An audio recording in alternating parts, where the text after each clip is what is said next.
Hello everyone and welcome to YouTube channel Genius Expert. और आज हम लोग यहाँ पे Coulomb's law in position vector को डेराइव करने वाले। ठीक है, इससे पहले जो है आपका Coulomb's law in unit vector हो चुका है। ठीक है, तो अगर वो आपको कन्फ्यूजन है तो वो आप जाके देख सकते हैं।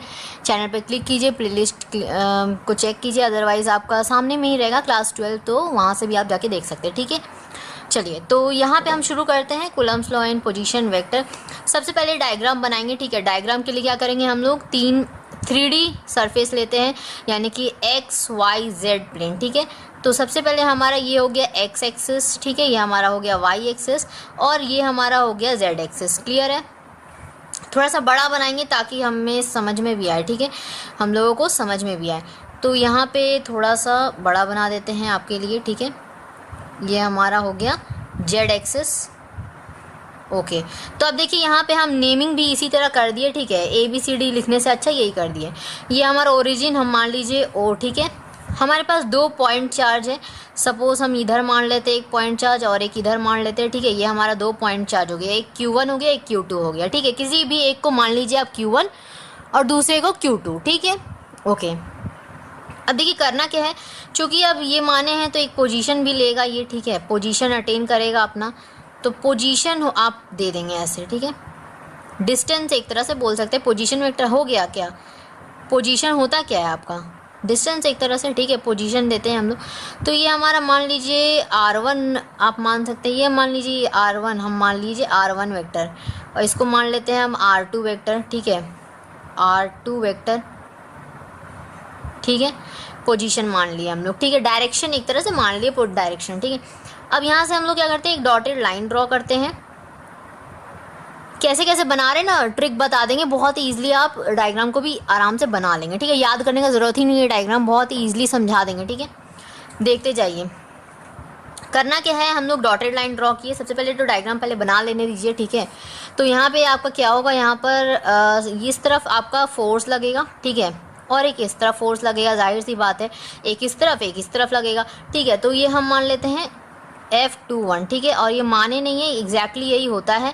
ठीक है, कैसे होता है वो हम अभी जस्ट बता रहे, जस्ट अ मिनट, थोड़ा सा टाइम दीजिए। ठीक है, ये इस तरफ आपका हो गया R21 हो जाएगा, यस, और ये कैप लगेगा। ठीक है, ऊपर कैप दीजिएगा, ये R12 हो जाएगा, और ये आपका इस तरफ R21। ठीक है, कैप लगाएंगे। थोड़ा सा घिचपिच लग रहा है इधर थोड़ा सा। ठीक है, डायग्राम क्लियर नहीं है। इस तरफ देखिए, आपका इस तरफ से लग रहा है, एक इस तरफ से लग रहा है। ठीक है, हम ऊपर लिख देते हैं R12। ठीक है, कैप लगाएंगे, और इधर R21 कैप लगाएंगे। अब देखिए ये हम मान लेते हैं A पॉइंट, ये हम मान लेते हैं B पॉइंट, और जो A और B का जो पॉइंट है इसको हमें कुछ पता नहीं है हम इसके बारे में। ठीक है, ये क्या वैल्यू है इसका, तो हम एक as it is R vector इस तरह R कैप मान लेते हैं। ठीक है, as a unit vector R मान लिए। ठीक है, अच्छा, अब इस डायग्राम को समझेंगे कैसे बनाना है। ठीक है, सबसे पहले उसको समझेंगे, उसके बाद थ्योरम यानी कि आपको डेरिवेशन पे जाएंगे। ठीक है, हम लोग देखिए बहुत ही सिंपल इसको डायग्राम बनाना। सबसे पहले आप XYZ बना लीजिए। ठीक है, एक ओरिजिन दे दीजिए। क्या करेंगे हम लोग, 2 पॉइंट चार्ज रखिए। ठीक है, और यहाँ से हम लोग 2 पोजीशंस को ड्रॉ कर लिए। किसी भी एक को आप R1 मान लो, किसी एक को दूसरे को क्या मानेंगे, R2 मान लेंगे। और चूंकि ये डायरेक्शन शो कर रहा है तो यहाँ पे ऊपर क्या करेंगे, वेक्टर दे देंगे। ठीक है, और वेक्टर तो हम लोग पढ़ ही रहे हैं तो देना तो है ही। ठीक है, अब बात कर लेंगे यहाँ पे कि फोर्स कैसे देना है। ठीक है, अब डॉटेड लाइन को हम लोग क्या करेंगे, ड्रॉ कर लेंगे। डॉटेड लाइन को ड्रॉ कर लेने के बाद क्या करना है, देखिए ये जो है आपका R2 है। ठीक है, आपको इतना तो पता है कि डायरेक्शन इस तरफ एक लगेगा, एक इस तरफ लगेगा। अब ये जो 2 है तो जाहिर सी बात है यहाँ पे R2 वेक्टर इस तरफ लग रहा है। जस्ट इसके परपेंडिकुलर में आप क्या कीजिए, यहाँ पे F21 यानी कि 2 ड्यू टू 1, यानी कि 1 की वजह से 2 पे जो फोर्स लग रहा है। ठीक है, और ये जो हो गया आपका R1 जो आपका पोजीशन दे रहा है, इसकी जस्ट परपेंडिकुलर आप ड्रॉ कीजिए। और चूंकि यहाँ पे 1 है तो यहाँ पे पहले 1 लिखिए, बाद में 2 लिखिए। ठीक है, तो क्या हो गया यहाँ पर, कैसे पढ़ेंगे आप इसको, तो 1 ड्यू टू 2 यानी कि 2 की वजह से 1 पे जो फोर्स लग रहा है। ठीक है, समझ पा रहे हैं? तो चलिए ये इतना कर लेने के बाद ये जो आपको देना है, ये कैसे देना है, देखिए इक्वल एंड अपोजिट फोर्स जानते हैं हम लोग, Newton third law of motion हम लोग वहाँ पे फॉलो करता है। कब, Coulomb's law in unit vector, वहाँ पे हम लोग लिखे थे न्यूटोनियन फोर्स। ठीक है, चलिए, तो यहाँ पे तो आपको ये चीज़ पता है, ठीक है, अपोजिट एंड इक्वल वाला, ठीक है, ये थ्योरम, ठीक है। तो यहाँ पे करना क्या है, आपको अपोजिट में लगा देना है। अब किसको मानेंगे R21, किसको R12, ठीक है, ये समझना है। देखिए बहुत इजी है।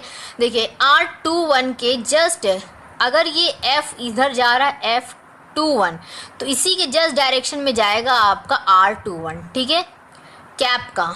तो ये जा रहा है तो, और यहाँ पे आपका देखिए ध्यान देना है, ये आपका नहीं सॉरी, ये R12 जाएगा ना यहाँ पे, अब R12 जाएगा इसके। देखिए जब आप डायग्राम बनाओगे तो आपको ये अगर इस तरफ है तो ये जो होगा आपका, ये इसके अपोजिट देना है आपको 2-1, ठीक है, ये 2-1 जो है आपको इसका अपोजिट देना होता है, ठीक है, बनाते वक्त। और आगे डिराइव करेंगे तो वहाँ पे आपको अलग बात है, ठीक है, वहाँ पे थोड़ा इसका अपोजिट हो जाता है, ठीक है, तो थोड़ा लोगों को कन्फ्यूज़न होता है उस चीज़ में। देखिए यहाँ पे आप क्या ले लेंगे, तो यहाँ पे 2-1 इस तरफ जा रहा है तो आप इसके अपोजिट दे देंगे 2-1, ठीक है, और ये जो है आपका 1-2 इस तरफ जा रहा है तो इसके अपोजिट आप एरो देंगे और ये होगा 1-2 का, ठीक है, समझ में आया बात। जस्ट आपको मिनट दिखाते हैं। जैसे मान लीजिए ये आपका F12 जा रहा है, ठीक है, तो R12 क्या होगा, इसके जस्ट अपोजिट में R12 कैप, ठीक है, समझ में आया। तो चलिए अब हम लोग डिराइव करेंगे। डायग्राम हो गया, डायग्राम को ज़रूर बनाइएगा, ठीक है, डायग्राम पे मार्क्स रहता है और ज़्यादा मार्क्स रहता है, ठीक है, तो मार्क्स रहता है, इसको ज़रूर बनाइएगा। उसके बाद हम लोग आते हैं यहाँ पे डिराइव पर। आप जानते हैं कुलम्स लॉ क्या बोलता है, KQ1 Q2/R², मतलब वो एक फॉर्मूला दिया है, ठीक है, फॉर्मूला है उनका कुलम्स लॉ का, क्या है यहाँ पर। अब देखिए होता है सिर्फ इतना ही है, अगर हम इस R कैप को हटा दें, ठीक है, तो KQ1 Q2/R², और ये जो है ये कहाँ से आ, तो देखिए चूँकि आपका जो फोर्स है ये वेक्टर है, ठीक है, वेक्टर क्वांटिटी, ठीक है, एक डायरेक्शन यहाँ पे दे रहे हैं हम लोग, हर जगह वेक्टर लिख रहे हैं, वेक्टर का डायरेक्शन दे रहे हैं, तो यहाँ पे इसका डायरेक्शन लिखने के लिए हम लोग क्या करते हैं, R कैप लगाते हैं, ठीक है, ऊपर एज ए यूनिट वेक्टर लिखते हैं। तो ठीक है, इतना बात समझ में आ रहा है, ओके। ये आपका जनरल कूलम्स लॉ का फॉर्मूला, ठीक है। अब यहाँ पे हम लोग क्या करेंगे, F12 निकाल लेते हैं, ठीक है, कोई एक निकाल लेते हैं, सिमिलरली आप दूसरा निकालोगे, ठीक है। F12 मान लीजिए हम लोग निकालते हैं, क्या लिखेंगे हम लोग यहाँ पे, सबसे पहले तो Q1 Q2, क्योंकि दो चार्जेस है, Q1 Q2 सेम रहेगा, ठीक है। अच्छा यहाँ पे देखिए अब थोड़ा सा समझने वाली बात है, यहाँ पे जो है आपका R², R हम किसको माने, एज इट इज़ यहाँ पे हम लोग इसको माने, BA को बोलो या फिर आप A भी बोल सकते हैं, तो ठीक है। तो यहाँ पे होगा क्या, यहाँ पे ये होगा कि हमें जो है यहाँ पे OB या फिर हम लोग कह सकते हैं कि इसका हमें साइन चाहिए, यानी कि अगर हमें पता नहीं है इसका तो देखिए हमें जो है यहाँ पे BA का वैल्यू पता है क्या, नहीं पता है, इसीलिए तो हम लोग R वेक्टर माने, यहाँ पे R का कैप माने एज अ यूनिट वेक्टर, ठीक है। तो हमें यहाँ पे चाहिए BA का वैल्यू, तो हम BA का मोड लगा देंगे, ठीक है, BA का हम लोग क्या करेंगे, यहाँ पे मोड लगा देंगे और उसका स्क्वायरिंग कर देंगे एज अ R, ठीक है। क्या लिखते हैं हम लोग, R² लिखते हैं, तो हम लोग यहाँ पे क्या करेंगे, BA और यहाँ पे मोड और इसका स्क्वायर, ठीक है। अब देखिए यहाँ पे मोड लगाने का हमारा मेन मकसद ये है कि मान लीजिए आपका ये नेगेटिव कोई वैल्यू आता है, ठीक है, तो वो क्या करेगा, इसको पॉजिटिव में बदल देगा।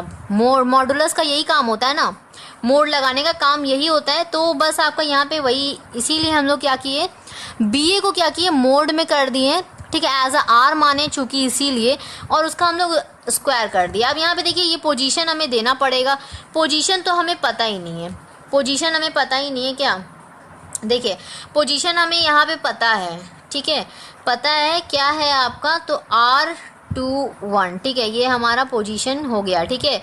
ये पोजीशन कैसे लेना है, देखिए आपको यहाँ पे समझना है, ये F12 जो है आपका इस तरफ लग रहा है, तो इसी के डायरेक्शन में आपका R21 भी लग रहा है, ठीक है, तो इसीलिए हम लोग R21 लिखे हैं इसी डायरेक्शन में, ठीक है। अगर फोर्स इसी तरफ तो डायरेक्शन लगेगा। एक एग्जाम्पल ले लेते हैं, ठीक है, एक छोटा सा एग्जाम्पल देखिए, मान लीजिए आप स्कूल में हो और आपको घर जाना है, तो घर का डायरेक्शन यहाँ पे आपका होम है, ठीक है, घर है, तो आप क्या करेंगे, आपका जो रास्ता है कुछ इस तरफ ऐसे आता है, ठीक है, तो आप इसी डायरेक्शन से ना अपना घर जाओगे, या फिर आप यहाँ से जाके कहीं और ही चले जाएंगे, ठीक है, तो यहाँ पे आपका घर है क्या, नहीं ना, तो आपको ऐसा नहीं करना है। तो जो डायरेक्शन आप जिधर फोर्स लगा रहे हो उसी डायरेक्शन में तो आपका घर है, ठीक है, तो घर आपको जाना है तो इसी डायरेक्शन से जाएंगे। उसी तरह फोर्स अगर आपको इस तरफ लग रहा है तो डायरेक्शन भी तो इसी तरफ का लेना होगा, तो यहाँ पे R21 इसी डायरेक्शन में, R12 इसी डायरेक्शन में, तो इसीलिए हम लोग यहाँ पे R21 लिखेंगे, ठीक है। एक छोटा सा हम लोग होम का एग्जाम्पल, ये एज अ घर का एग्जाम्पल, ठीक है, समझ में आना चाहिए बस। देखिए समझ में आया तो ठीक है, ओके। अब हम लोग दे देते हैं यहाँ पर फिगर से लिखेंगे बहुत सारी बातें, ठीक है। फ्रॉम फिगर, फ्रॉम लिखा हुआ है, ठीक है, फ्रॉम फिगर से देखिए आपको पता चलेगा क्या हमें लिखना है। फिगर से देखिए बहुत सारी इन्फॉर्मेशन हमें मिलेंगी फिगर से।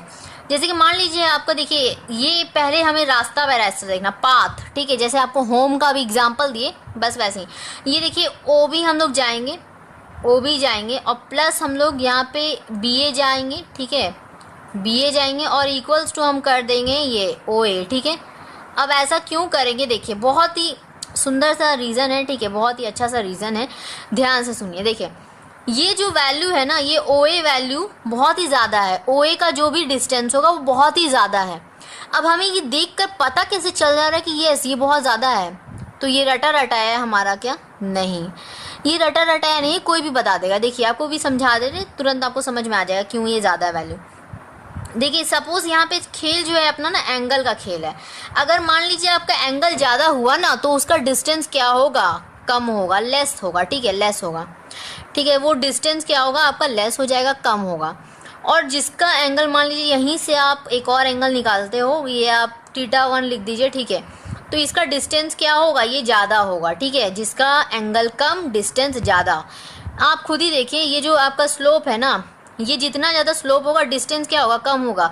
और वही आपका ये आप ऐसे रख दो, ये डिस्टेंस क्या लगेगा, बहुत ही ज़्यादा, ठीक है, बहुत ज़्यादा लगेगा। और ये इसको आप खड़ा कर दोगे तो आपको लगेगा कि ये डिस्टेंस कम हो गया, ठीक है, ऐसा मतलब लगेगा तो सेम, ठीक है, डिस्टेंस आपको लगेगा कि ये सेम है, लेकिन एक्चुअली में क्या होता है वो आपको एंगल बढ़ाने से डिस्टेंस कम हो जाता है, ठीक है, डिस्टेंस वही रहेगा, डिस्टेंस नहीं घटेगा, मतलब पोजीशन जो हम एक तरह से बोल सकते हैं वो आपका घट जाता है, ठीक है। तो जितना ज़्यादा स्लोप पोजीशन उसका कितना होगा, कम होगा, और जितना कम एंगल, ठीक है, कम एंगल पोजीशन, यानी कि एक तरह से बोल सकते हैं डिस्टेंस, समझने के लिए डिस्टेंस बार बार यूज़ करें, वो ज़्यादा होगा, ठीक है। कम एंगल पे डिस्टेंस ज़्यादा, और ज़्यादा एंगल रहेगा, ज़्यादा ऊंचाई, एंगल ज़्यादा मतलब ऊंचाई ज़्यादा, तो क्या होगा, डिस्टेंस थोड़ा कम रहेगा, ठीक है, बात को समझ में आया। तो इसीलिए हम कह के देख कर ही समझ गए कि यहाँ पे OA का जो है एंगल बहुत ज़्यादा है OB के मुकाबले, तो हम लोग यहाँ पे कह सकते हैं कि OA का वैल्यू ज़्यादा होगा, तो OA लिख दिया, और यहाँ पे BA प्लस OB, क्यों, क्योंकि हमें जो है यहाँ पे BA का वैल्यू चाहिए था, तो OB हमें पता है, OB हमें क्या पता है, यहाँ पे R1 वेक्टर, अच्छा ये आपका OA हो गया, यहाँ पे R1 वेक्टर, ठीक है, और ये आपका R2 वेक्टर, और ये हमें निकालना है, ठीक है, तो आप ऐसे लिख देंगे। समझ में आया, क्लियर है यहाँ पे बात। अब हमें यहाँ से BA मिल जाएगा आसानी से, तो BA का वेक्टर, ठीक है, BA का वेक्टर हमें यहाँ पे मिल जाएगा, सभी का वेक्टर लिख दीजिए आप, यहाँ पे सभी का वेक्टर लिखेंगे, ठीक है।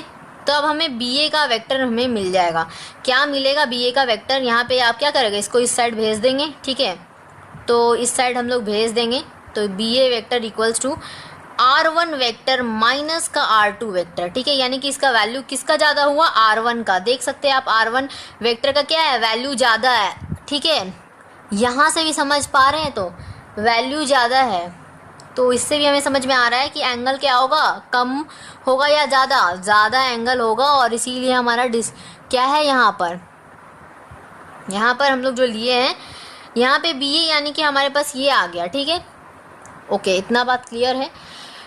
इसको आप चाहो तो ब्रैकेट में कर सकते हैं, ठीक है, ताकि ये अलग सा दिखे, ठीक है, इसीलिए। अब हम लोग देखिए F12 को क्या करेंगे, यहाँ पे चूंकि हम लोग BA का निकाल चुके हैं, अब क्या करेंगे, वैल्यू हमें बस पुट करना है, वैल्यू पुट कर देते हैं, आंसर फिर सिमिलरली लिख कर आ जाएगा, ठीक है। देखिए F12, ठीक है, समझ पा रहे, तो यहाँ से अब हम लोग यहाँ पे लिख रहे हैं, ठीक है, ओके, तो यहाँ पे हमारा क्या आएगा, K Q1 Q2 as it is, ठीक है, और हमें BA का वैल्यू चूँकि पता चल गया है क्या, तो R1 vector minus R2 vector, ठीक है। अब चूँकि यहाँ पे मोड लगा है, मोड लगा दीजिए आप और इसका स्क्वायर कर दीजिए। अब यहाँ पे देखिए ये जो वेक्टर मतलब कैप का 2 1 लिखा है ना, ये आपको कैसे मिलेगा देखिए, आप लोग पढ़ चुके क्लास 11 में। चलिए क्लास 11 का बात कर लेते थोड़ा सा, ठीक है, ज़्यादा नहीं है, ठीक है, छोटा छोटा बात है, ये आपको याद होगा। देखिए आर कैप इक्वल्स टू क्या लिखते थे हम लोग, आर का यहाँ पर वेक्टर बाई आर वेक्टर का मोड, ठीक है। अब हम आपको एक चीज़ और बताए थे, ठीक है, बोर्ड क्लियर है ना? ओके बोर्ड क्लियर है।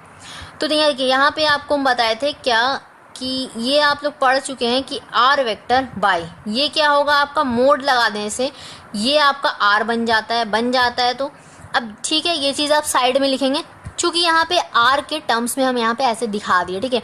आप चाहो तो यहाँ पे 2 1 चूँकि कोई भी एक ले सकते थे, क्योंकि हमारे पास प्रेजेंट कौन सा है, कौन सा भी प्रेजेंट है, तो 2 और 1, ठीक है, यही तो हमारे पास वेक्टर का प्रेजेंट है। तो हम यहाँ पे क्या कर लेते हैं, 2 1 ले लिए सपोज से, ठीक है, कोई भी ले सकते हैं, 1 2 ले, 2 1 ले। आर तो हमें अब पता चला ना कि ये एक्चुअली में आर कैप है नहीं, ये है क्या आपका R1 vector minus R2 vector, ठीक है। ठीक है, तो समझ में आया इतना बात। यहाँ पे आप 2 1 कर दो, जिसका प्रेजेंस है ही नहीं, जो एग्जिस्ट ही नहीं करता, उसको हम कैसे लिख सकते हैं, ठीक है। तो एक तरह से हम यहाँ पे लिखेंगे ये चीज़, ठीक है, ये आप नेक्स्ट लाइन में भी लिख सकते थे, ठीक है, कोई दिक्कत वाला बात नहीं है, ठीक है। इसको लेकिन लिखना आपको ज़रूर है, ठीक है, ये ज़रूर ध्यान में रखना है कि आपको लिखना है ये चीज़, ठीक है। नेक्स्ट लाइन में लिखो, इसके बाद लिखो, या फिर आप इसको पहले लिखो, ठीक है। तो देखिए यहाँ पे आप क्या लिख सकते हैं, इसी तरह यहाँ पे हम लोग यहाँ पे लिख सकते हैं आर। देखिए यहाँ पे आपका क्या होगा, ये आपका वेक्टर का लगा है ना, तो आप सिंपली यहाँ पे वेक्टर का लिख देंगे, ठीक है, सिंपली जो हमारा निकला सिंपल वर्ड में, ठीक है, ये निकलेंगे, ठीक है, बी ए वेक्टर। ओके, यहाँ पे देखिए ये जो है, चूँकि हमारे पास काफ़ी लोग ना ये आर को देख के घबरा जाते, लगता है क्या अलग सा आ गया, ठीक है, कोई अलग सा आया नहीं है, यहाँ पे हम बता चुके हैं, ठीक है। लेकिन चूँकि आपको याद रखने में आसानी होगा, इसीलिए हम लोग ये वाला मेथड अप्लाई कर लेते हैं, ठीक है। ये वाला मेथड मतलब क्या, ये तरीका जो रिप्रेजेंट करने का है, ये वाला हम अप्लाई कर लेते हैं, ठीक है, कर लेते हैं इसको। चलिए कर लेते हैं, तो यहाँ पर कर लिया जाए, तो ये हमारा इसका मोड, ठीक है। तो अब यहाँ से हमें क्या मिल गया, हमें यहाँ से क्या मिल गया, तो हमें यहाँ से मिल गया यहाँ पे KQ1 Q2, और नीचे आपका क्या हो जाएगा, यहाँ पे आपका ऑलरेडी यहाँ पे स्क्वायर है, स्क्वायर में आप एक और मल्टीप्लाई करोगे, क्यूब बन जाएगा। तो R1 vector minus R2 vector का क्यूब बन जाएगा, ठीक है, लिख देंगे क्यूब इनटू, ये तो आपका एज इट इज़ रहेगा, तो R1 vector minus R2 vector, ठीक है। क्लियर है बात, क्लियर है।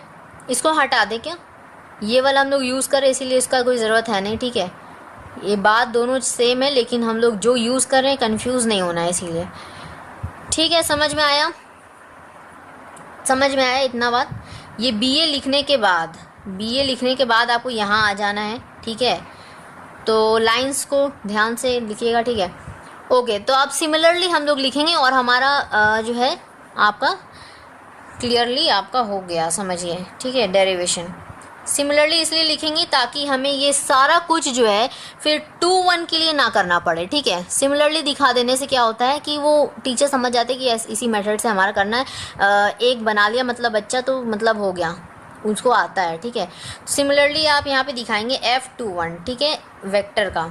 अच्छा, इसमें वेक्टर देखिए छूट रहा है, जो वेक्टर दे देंगे जहाँ पे, ठीक है, तो यहाँ पे बस छूट रहा था तो दे दिए। ये आपका क्या होगा, सिमिलरली यहाँ पे KQ1 Q2 तो आपका बदलेगा नहीं, ठीक है, तो एज इट इज़ वही रखिए। ये जो नीचे वाला है ये भी नहीं बदलेगा, BA का वैल्यू क्या बदल जाएगा 2 1 के लिए, नहीं, पोजीशन वेक्टर वो आपका वही रहेगा। तो R1 माइनस R2 वेक्टर का यहाँ पे क्या हो जाएगा, क्यूब हो जाएगा, ठीक है, क्यूब हो जाएगा। लेकिन यहाँ पे ये चीज़ बदल जाएगा, ये चीज़ आपका यहाँ पे बदल जाएगा। R1 लिखे थे तो यहाँ पे R2 हो जाएगा माइनस R1 वेक्टर, ठीक है। कैसे क्या हो रहा है ना, ये भी बताएंगे आपको रीज़न, ठीक है, ये क्यों ऐसा होगा, क्यों हम ऐसा लिखेंगे, ठीक है, ये चीज़ भी हम आपको अभी रीज़न क्लियर कर दे रहे हैं। तो ये फाइनली ये जो आपका यहाँ तक जो आया, ये आपका मतलब डेरिवेशन आपका पूरा कंप्लीट, ठीक है, डिराइव हो गया। अब यहाँ पे ये जो मेन रीज़न है, ये क्यों आप ये पहले याद रखना है नहीं, समझना है, ठीक है। पहली बात तो देखिए समझते हैं। तो यहाँ पे देखिए 2 पहले लिखे, बाद में हम लोग R1 लिखे। देखिए वैल्यू जो है यहाँ पे 2 का ज़्यादा है, 1 का कम है। बात हमें यही ना समझ में आ रहा है इससे। देखिए बहुत ही सिंपल सा तरीका, देखिए ध्यान दीजिए। 2 लोग हैं, ठीक है, 2 लोग हैं और दोनों रस्सी को पकड़े हैं, खींच रहे हैं, ठीक है। दोनों अपनी तरफ खींच रहे हैं, यानी कि ये अपना तरफ पीछे की तरफ फोर्स लगा रहा है, ये अपना पीछे की तरफ फोर्स लगा रहा है, ठीक है। तो रस्सी या तो अगर कमज़ोर होगा तो ये टूट जाएगा, यानी कि ब्रेक हो जाएगा, अदरवाइज़ ये ब्रेक नहीं होगा, ठीक है। तो यहाँ पे हम लोग एक मजबूत अच्छी क्वालिटी का रस्सी लिए, ठीक है। तो अच्छी क्वालिटी का रस्सी लिए, ये टूटेगा नहीं, ठीक है। ओके, तो यहाँ पे अब होगा क्या, एक और आदमी मान लीजिए कि यहाँ से आ गया, ठीक है, इनके साइड आ गया, तो ये भी इस तरह फोर्स लगा रहा है, तो क्या होगा, कौन जीतेगा, ये वाले जीतेंगे, ठीक है। फोर्स ज़्यादा लग रहा है, वैल्यू ज़्यादा है, तो ये हार जाएगा, ठीक है, ये जीत जाएंगे, ठीक है, जो भी है। तो यहाँ पे उसी तरह है कि यहाँ पे आपका फोर्स किस तरफ ज़्यादा लग रहा है, किस तरफ कम लग रहा है, कुछ देखना है कैसे है आपको। 2-1 की तरफ आप देखिए, F21 ये है आपका F21, डायरेक्शन किस तरफ लग रहा है, इस तरफ, यानी कि इस तरफ देखिए आप, ये आपका इस तरफ लग रहा है, तो एरो देखिए, ये आपका एरो देखिए, तो ये इस तरफ लग रहा है, ठीक है। अब ये जो आपका फोर्स इस तरफ लगा रहा है R21, इसके जस्ट अपोजिट है, ध्यान दीजिए, इसके जस्ट अपोजिट है। तो जब इसके जस्ट अपोजिट वाला ये R21 है, ठीक है, तो इसके परपेंडिकुलर में कौन सा है, इसके मतलब इससे जुड़ा हुआ, तो इसके जुड़ा हुआ है R2 वेक्टर, ठीक है। तो R2 वेक्टर क्या होगा, इसका वैल्यू ज़्यादा होगा। इसका ज़्यादा वैल्यू क्यों होगा, देखिए ये जो है इधर से जा रहा है R21, ठीक है, और यहाँ से आपका R12, ठीक है, दोनों जा रहा है, दोनों आपस में टकरा जाएंगे क्या, या दोनों जुड़ जाएगा, नहीं जुड़ेगा तो नहीं, माइनस हो जाएगा। रिजल्टेंट हम लोग लेते हैं, ठीक है, तो नेट लेते हैं, तो हम यहाँ पे माइनस होगा, ये बात क्लियर है। माइनस तो हमारा यहाँ पे हुआ है, दिख रहा है हमें, ठीक है। अब किसको पहले रखना है, किसको बाद में, देखिए बहुत ही सिंपल सा चीज़ है। ये F21 इस तरफ जा रहा है, इस तरफ, और ये जो R12 जो है ये भी इसी डायरेक्शन में जा रहा है, मतलब ये इसी के साइड जा रहा है, ठीक है, ये इसी के साइड जा रहा है, चूँकि इसी के साइड जा रहा है, तो ठीक है, तो इसी के साइड जा रहा है, तो इसका वैल्यू क्या होगा आपका, बहुत ज़्यादा होगा क्या, नहीं, इसका वैल्यू कम होगा। इसलिए क्योंकि जो है यहाँ पर ये जो यहाँ पे जो इंसान होगा ना, यानी कि R21, इसके पास उतना ज़्यादा कैपेबिलिटी है कि ये इस तरफ फोर्स लगा पा रहा है, वरना तो ये फोर्स नहीं लगा पाता ना। देखिए ये आदमी जो है एकदम आराम से गिर जाएगा, ठीक है, ये छूट जाएगा इससे रस्सी और ये आराम से गिर जाएगा ये आदमी, और ये आदमी जो है ये इसके पास सारा रस्सी आ जाएगा, ठीक है। क्यों, क्योंकि इसके पास 2 जन के फोर्स है, ठीक है, यहाँ पे 2 जन मिलके फोर्स लगा रहे हैं। तो यहाँ पे क्या होगा, यहाँ पे ये गिर गया, लेकिन यहाँ पे हिम्मत नहीं हो पा रहा है इसके पास, ठीक है, कि ये दोबारा जो है इस रस्सी को खींच नहीं पाएगा, क्योंकि ये ऑलरेडी ये गिर चुका है, अब हार गया, मतलब द एंड, ठीक है, इसका गेम का। तो यहाँ पे नहीं हो पा रहा है, लेकिन यहाँ पे जो है ये अपना पावर लगा रहा है, ये इस तरफ लगा रहा है फोर्स, इसका मतलब ये कि इसके पास ज़्यादा पावरफुल है ये, ठीक है। R21 बहुत ज़्यादा पावरफुल है, और इससे परपेंडिकुलर जो आपका सटा हुआ है, यानी कि कॉरस्पॉन्डिंग, ठीक है, सटा हुआ जो है आपका क्या है यहाँ पे R2, ठीक है। तो R2 को हम पहले रखेंगे और R1 को बाद में रखेंगे, क्यों, क्योंकि उसका वैल्यू कम है। समझ में आया बात, छोटा सा कहानी देख के आपको समझाना पड़ेगा, ठीक है, समझना पड़ेगा, इसको हम समझाने की कोशिश किए, आई होप कि आपको क्लियर होगा, ठीक है। तो अगर समझ में आ गया है लाइक कर दीजिएगा, subscribe for more videos, press the bell icon so that कि जो आगे नेक्स्ट हमारी जो वीडियो आने वाली है वो आप तक सबसे पहले मिले, ठीक है। तो मिलेंगे नेक्स्ट टॉपिक के साथ, ठीक है, तब तक के लिए take care, thank you so much.